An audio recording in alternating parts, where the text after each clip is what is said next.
Hi, it's Steve, and welcome to another video. I was 14 years old, and I had on my suit for a Thursday evening service. My suit was black, and my tie was brown, and I had on my black shiny shoes.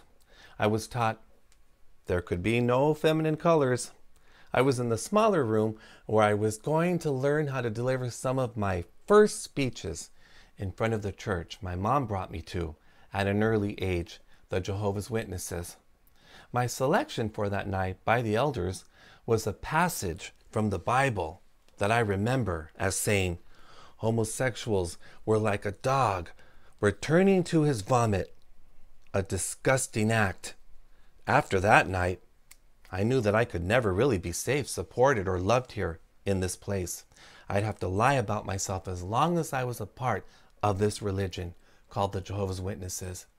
And I was only 14 years old, but my understanding was clearer as to when I was 5 years old, which is when my family became a part of this religion.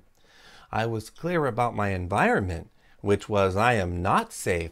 I need to lie. I need to pretend. I cannot trust God. I am at war with God. So I dressed like everyone else, went to the barbecues and tried to blend in as best I could, but all the while being miserable and wanting to be somewhere else. The day came when my thinking took a shift. You see, all that pain I was in, I tried to drown it out with alcohol and drugs, but that just made me worse.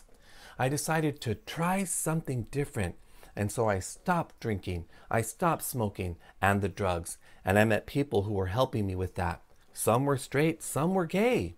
They said, "We've had issues too, but we're happy now," and I hadn't been happy in a long time, and I wanted what they had. I started to listen to them and do the things they were doing. In doing so, I realized that God did love me. He loved me all the time from the day I was born. It was those people at the church that were telling me that He didn't love me and that He only loved the straights. Now, as I am clean and sober for 18 plus years, I can tell you this story so that you don't have to believe the negative words, the labels, the stereotypes, and the separating concepts that caused me so much pain. After being clean and sober for a while, I was drawn to enlarge and redefine what God and spirituality meant to me. After working with the mentor for several years, it became clear that I was still in a war with God that had been taught to me as a child. The mentor asked me, "Have you ever heard of a book called Conversations with God?" He said, "I think this could help you." So I read it, and it did help me.